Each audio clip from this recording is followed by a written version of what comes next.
I ran as fast as I could through the thick cover of grass that reached past my ankles, my unforgiving footsteps threatening to give away my location as I forced my way past the hanging canopy of branches that tried to desperately hinder my progression. I could hear in the distance, growling and hissing my name in a distorted voice. I had caught a glimpse of the thing that had chased me in the woods. It did not have a physical body, just a black, gelatinous ball of black mass coated in red boils that twitched every movement it made.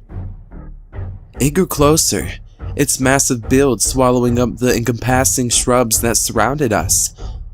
I was quickly approaching a cliff, its tendrils devouring the forest of each side of me. I was trapped.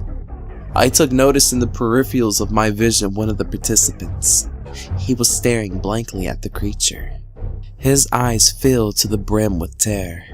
The creature aimed a tentacle right at the man's lower leg, penetrating it with ease. I watched, paralyzed in fear as the man was hoisted from the ground, made to hang over the gaping hole I assumed was its mouth.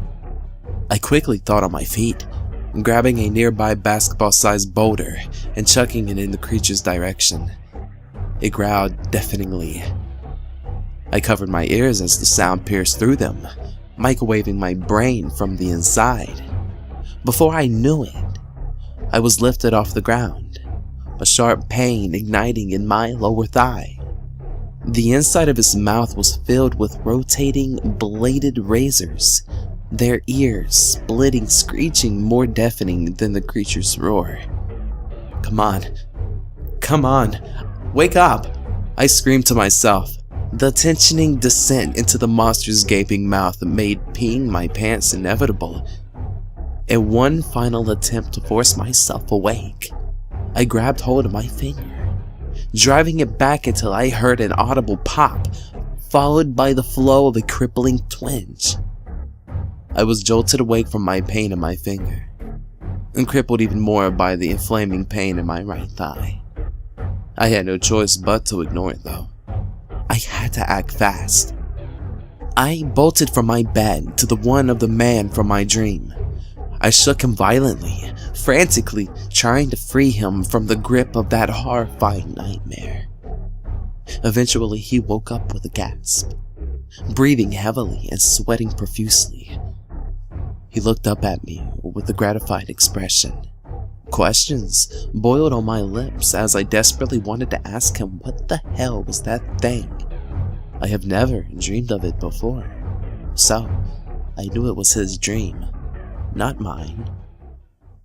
Morning persisted itself as a sliver of dim light barely seeping through the dirt-stained window. Once again, the scientists came in with our complimentary breakfast, along with the mystery pills. We all respectively ate the putrid meal and swallowed the pills. One of the lab rats even patched up my finger and leg for me, along with the guy whose name I later learned was Max. Jen was absent, mindedly staring at the gushing wound as it was being stitched up. I took the opportunity to write to her once the scientists left. Pretty nasty scare, huh? It's a bit more than a scare. How do you get it? Long story short, I found out how dreams can become reality. The hard way. Him too? She motioned her head towards Max, who was face deep in his meal. Him too.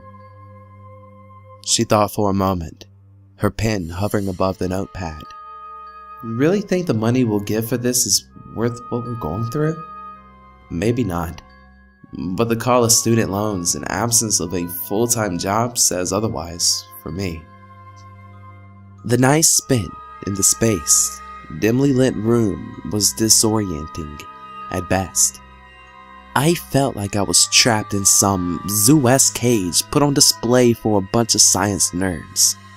I laid on the bed, staring at the barren, fractured wall above me, then looked over at the people beside me.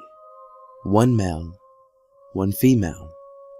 For the first time in 3 days, they seemed to be sleeping peacefully. I shut my eyes, slowly drifting into a deep slumber.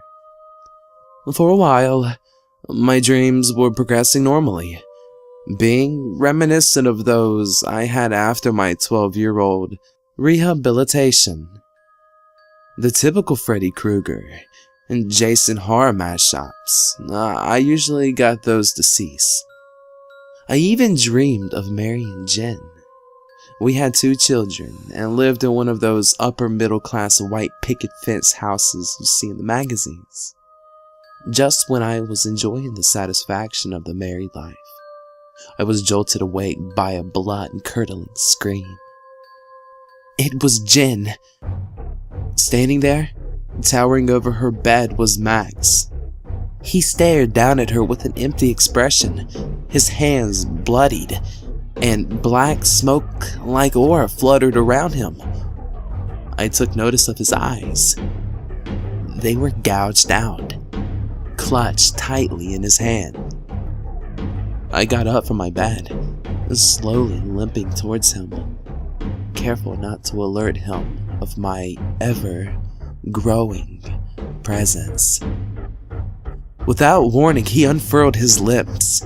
Hundreds of those unsightly boils came pouring out from his mouth. They darted around the room, sticking to whatever they came in contact with. I dropped to the floor in an attempt to avoid them. Jen hid under the protective barrier of her covers. The black fog that surrounded him became larger, growing into the enormous mass from the dream. I forced my terror-filled body to move, grabbing Jen in the process, and huddled close to the door, wrapping the sheet around us both. Though, through the thin fibers of the blanket, I could see the creature, its gelatinous girth covering Max, swallowing him whole. It grabbed one of the nearby participants, stabbing its tendrils through her body and lowering her into its mouth. Her screams erupted through the air as they were torn to shreds. My panicked breath stalled by the burning feeling of pure agony.